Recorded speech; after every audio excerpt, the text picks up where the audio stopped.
정국이 5년은 가지 못한다는 거죠.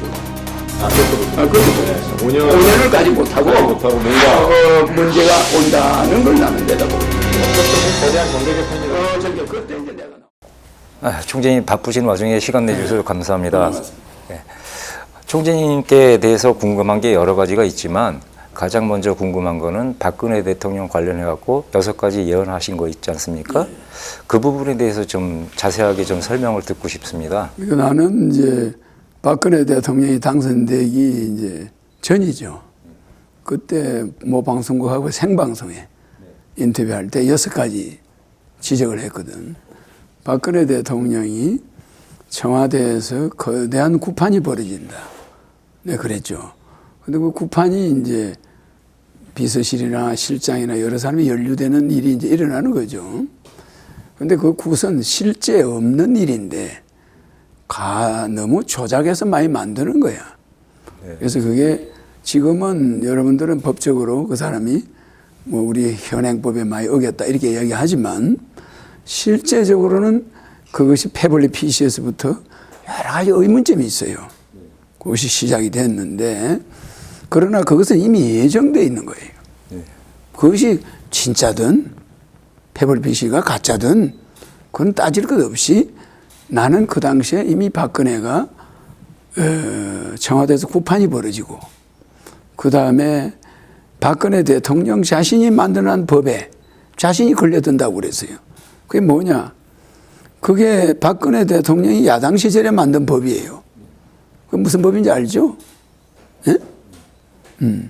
그 법이 선진화법인데 3분의 1이면 법이 발의가 되고 뭐 통과되고 이렇게 돼야 되는데 3분의 거의 절반 정도 국회의원의 151명 정도는 오케이 해야 법이 통과되도록 이렇게 법을 바꿔놨어요.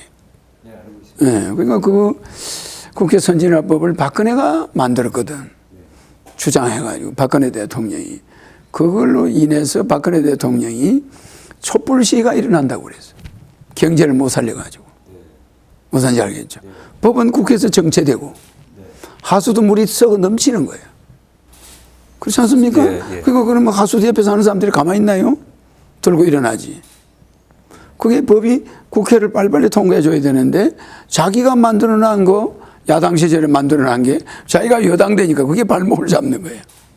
그래서 반드시 촛불시가 일어나고 탄핵이 될 것이다. 탄핵이 될 것이다라고 이제 하신 시점이 박근혜 대통령이 되기 며칠 전이죠. 대통령 되시기 며칠 전이에요. 며칠 전이죠. 아시죠? 그 방송 나간 날짜가 17일 날. 12월 17일이요. 그럼 19일 날 당선이 됐습니다. 당선이 됐으니까 이틀 전에. 이틀 전에. 네. 이틀 전에 생방송에.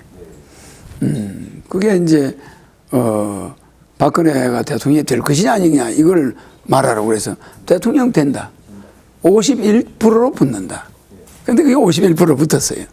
51.6%라는 것은 뭔가 좀 이상하더라고. 사실 51%예요.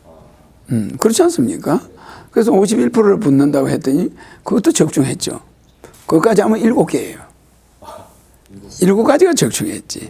청와대 구판이 벌어져서 간부들이 연루된다. 그 다음에 51%를 붙는다. 그 다음에 촛불시위 일어난다. 탄핵이 일어난다. 또 4년 만에 쫓겨난다.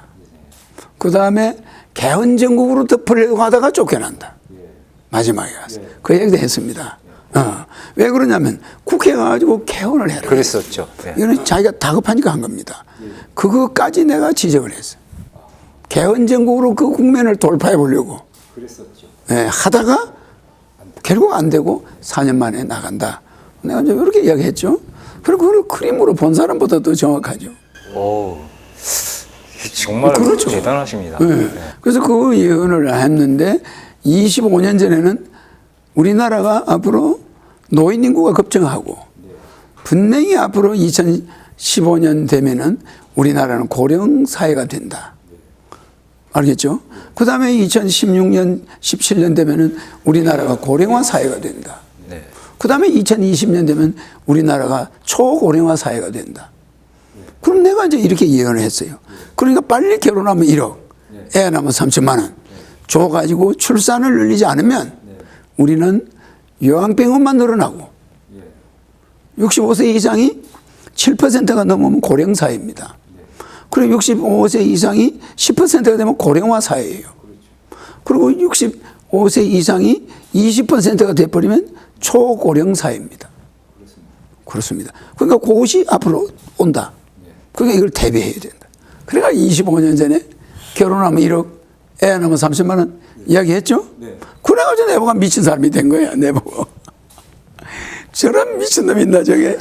결혼하는데 왜 1억을 주냐, 저 미친놈 아니야. 지금 보시면 알지만 애들 결혼 보내려고 그래 보세요. 돈 그 당시 1억 줘야 되는 겁니다. 그거 없으면 애들이 혼사 문제, 부모가 돈이 있습니까? 은행에 다 빚지고 있는데 주택들, 중산층들이 다 아파트 은행에 들어있어요. 예. 근데 또 융자를 받아야 됩니까? 애 장가 시집 보내면 거지 돼요. 아빠들은. 그렇잖아요. 그러면 자연히 부모 애가 연합해서 결혼을 서로 독촉을 안 해. 그렇잖아요. 예. 그러다 보면 애 안 낳아. 고령 개들이 늙어버려요. 어떻게 됩니까? 나라 망하는 거죠. 그래서 이거를 미리 미래를 내다보고 말을 한다는 건 굉장히 중요한 겁니다. 그래서 나는 여러분들은 내 1%밖에 못 써요. 그래서 나는 100% 써요. 그러니까 나는 안 보고 강의를 지금 몇십 년째 하고 있잖아요. 예. 원고 없이. 예. 계속 강의하죠. 그러나 거기 나오는 내용은 광범위합니다. 안 보는 거라도. 예. 유튜브를 보시면 굉장히 뭐 다방면으로 이렇게 얘기하시더라고요. 이야기를 다양한 걸 아는데 전부 머릿속에 있는 거잖아요. 여러분은 그렇게 할 수가 없어요. 원고를 봐야 돼. 대부분이 사람이 그렇죠. 그렇게 하죠. 그런 강의는 나는 해본 적이 없어요. 손에 뭐 원고를 들고 강의해본 일이 없잖아요. 모든 게 머릿속에 다 들어있어요. 그러면 이건희가 반드시 일주일 안에 쓰러진다고 내가 그랬어요. 강의 도중에. 그때 닷새 만에 쓰러졌어요. 풍을 맞아가지고. 지금까지 못 일어나잖아. 그리고 삼성이 앞으로 이재용 시대가 오는데 마크를 빨간 색깔로 바꾸지 않으면 삼성에 큰 환란이 온다. 그랬더니 3년 만에 핸드폰이 폭발해가지고 이재명이가 감옥을 갔어요. 박근혜하고 연루되고. 그 맞습니까? 안 맞습니까? 그러니까 굉장히 적중률이 높다. 100%죠. 근데 이 사람들은 지금도 삼성 마크를 빨간 걸로 안 바꿔. 제가 아버지가 쓸 때는 파란 걸로 했잖아요. 청색. 그건 신뢰입니다. 신뢰. 색깔로는. 파란 색깔은 신뢰를 상징해요. 그동안 삼성이 신뢰를 얻었잖아요. 근데 미래는 신뢰만 가지고 못 살아요. 도전해야 돼, 도전. 빨간색은 도전입니다. 그 색깔의 상징에 따라서 시대에 맞춰 가야 된다. 맞춰가야 돼. 예. 그렇잖아요. 이제 신뢰 가지고는 안 돼요. 뭐 해야 됩니까? 도전. 이제 1등이라 해가지고 거기에 자만한 색깔이 청색이에요. 그렇잖아요. 다시 빨간불을 켜야 돼. 도전 정신으로. 다시 성장을 해야 된다. 성장해야 돼요. 네. 거기에 삼성이 우리나라의 전체 매출의 우리 GDP의 40%를 차지하는 기업이 나약해져 버리면 됩니까? 불을 당겨야죠. 그 빨간 등을 켜라. 마크를 빨간 걸 바꾸고 이건희 시대와는 다른 시대를 준비해라. 앞으로 일주일이면 이건희 시대가 간다. 내가 그랬어요. 그 나오지 않습니까? 우리 텔레비에. 그런데 진짜 이건희가 쓰러졌어. 그리고 이재용이가 빨간 마크를 안 바꾸더라고. 3년 있으니까 핸드폰이 폭발. 박근혜 일이 터지면서 구속. 굉장했죠. 삼성이 핸드폰이 폭발하고 그 바람에 손해본 가치는 100조, 200조가 넘어요. 피해본 게. 굉장합니다. 그럼 내 말을 들었어야 될 거 아니에요? 근데 안 들어요. 그러니까 제가 예언한 거는 그것뿐이 아닙니다. 트럼프가 공화당에 16명 중에 꼴찌할 때, 저 파일 하나 가지고, 트럼프하고 사진 16명 중에 꼴찌할 때, 내가 트럼프가 미국의 대통령이 된다고. MBN에 나가서 이야기했지. MBN 생방송에 나와가지고, 트럼프하고 내가 이야기했어요. 그래가지고, MBN에서 앵커가 웃고 난리가 났어요. 아니, 공화당에서 16명 중에 꼴찌인데, 이보세요. 내 트럼프가 나를 만났죠? 네. 백악관에서 만난 거 아닙니까? 그러죠? 여기다 이름을 써줍니다. 그 매직 하나 가져와. 아, 여기 매직 있어. 우리 기자님 전함이 원성훈 기자입니다. 원성훈 기자입니다. 성자가 별성자입니다.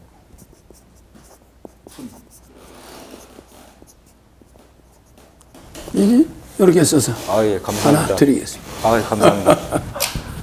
트럼프가 저렇게 되고 나서 나를 초청했어요. 3번. 그리고 미 공화당 상원 의장 코리 가너르 상원 의원이 2번 초청했어요. 그래 갔다 왔습니다. 금년에 5번. 미국에 5번 초청받아서 갔다 왔잖아요. 그런 기록을 가진 분도 그거 흔치 않을 텐데. 아니 문재인 대단하십니다. 다음에 네. 트럼프를 만난 사람 지금 네 분입니다. 아, 유일하십니까? 지금? 유일하게. 대단하시네요. 문재인 다음에 예. 공식적으로 가서 만나서 저렇게 사진 찍은 사람은 내가 처음이죠.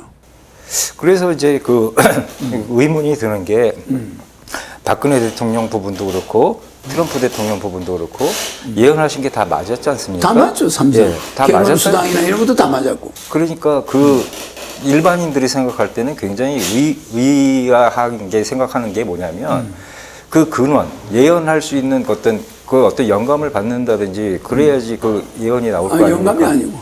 그러니까 그 메커니즘을 잘 모르겠다. 그거는 내가 하나의 여러분들이 이제 복을 받은 거죠. 내가 이제 신인입니다. 신인. 일반 사람은 속인이에요. 99%가 속인. 그 위에 범인, 정치인들. 그 다음에 소인, 대인. 그 다음에 현인, 철인, 도인, 성인, 진인, 신인. 신인은 10번째예요. 그러니까 이 신인으로 와 있는 사람은 세계 역사에 내가 처음이에요. 그러니까 우주를 만들어서 운행하는 자가 사람의 모습으로 처음 와 있는 거예요. 종교는 안 합니다, 일체. 그럼 내가 뭐 하는 사람일까요? 와서 여러분들이 가장 전 세계 전쟁이 일어날 수 있는 이 한반도에 내가 와요. 50년 1월 1일 날. 여기 와가지고 우리 아버지가 없죠. 우리 어머니가 처녀가 애를 낳은 거예요. 영으로. 영성결합이에요. 우리 어머니의 뱃속에 태몽 꿈을 우리 어머니가 이상한 꿈을 꿉니다. 그 나를 낳아요. 그 동네 사람들이 얼마나 욕을 했겠어요. 처녀가 애를 낳으니까. 그리고 우리 어머니가 방에 방문을 걸어 잠그고 방에서 굶어서 돌아가세요. 오해를 받으니까. 그 나는 그냥 놔두고. 그럼 나는 여러분은 이성결합이에요. 난자 정자. 나는 난자의 영성이 와서 붙은 거죠. 그래서 지구에 도달한 거죠. 그렇게 특수하게 태어납니다. 그래서 내가 영적인 거는 그것만 있는 게 아니고 수도 없는 많은 걸 예언했죠. 다 적중이죠. 100%. 대우망하는 것도 적중했죠. 쌍용도 적중했죠. 다 적중했죠. 근데 다 내 말은 안 들어. 공식적인 게 마지막 적중한 게 박근혜 일입니다. 아시죠? 박근혜 일은 가짜가 아니라는 거 아시죠? 실제입니다. 거기서 여러분들이 조심해야 될 거는 청와대가 구판에 말린다. 이 말은 쉬운 일이 아닙니다. 아무도 짐작할 수 없었던 일이에요. 청와대 안에 그런 일이 있었는지 아무도 모르잖아요. 그게 미친 사람들처럼 구판이 일어난 거죠. 청와대가 아무도 그걸 알 수 없는 일입니다. 누가 최순실이가 그렇게 되어 있는지 알 수 있습니까? 그러나 청와대가 구판에 연루돼서 박근혜가 촛불 시위와 탄핵을 받고 4년 만에 쫓겨나는데 더군다나 개헌 정국으로 덮으려고 하다가 쫓겨난다. 그렇지 않습니까? 그 6가지. 정확하게 따지면 7가지죠. 네, 전부 다 그에 적중했어요. 그러니까 저는 그냥 그림을 보는 거, 실제 그 광경을 겪은 사람도 그걸 입으로 말을 잘 못해요. 박근혜 뭐 때문에 쫓겨난 걸 그냥 탄핵으로 쫓겨난 줄 알지. 내가 제일 구체적인 이야기를 못합니다. 근데 나는 그 상황이 박근혜가 대통령 되기 전에 박근혜가 그렇게 된다는 거 다 알고 있는 거죠. 저 문재인 대통령이 어떻게 된다는 거 다 알고 있죠, 제가. 그럼 대통령 된다면 이야기를 못 하는 거예요. 아무래도 이제 정치적이니까. 그런 문제니까. 박근혜가 대통령 되기 전에 그 이야기를 할 수 있지. 그 사람이 대통령이 됐는데 그 말 했다고는 나는 그냥 살아남을 수가 없는 거죠. 그래서 되고 난 다음에 입 다물고 있었던 거죠. 그것도 기자가 물어봐서 말한 거예요. 생방송에 나와가지고. 그 위크 뭐지? 위키리트지? 위키트리. 위키트리에 나가서 생방송으로 나간 거예요.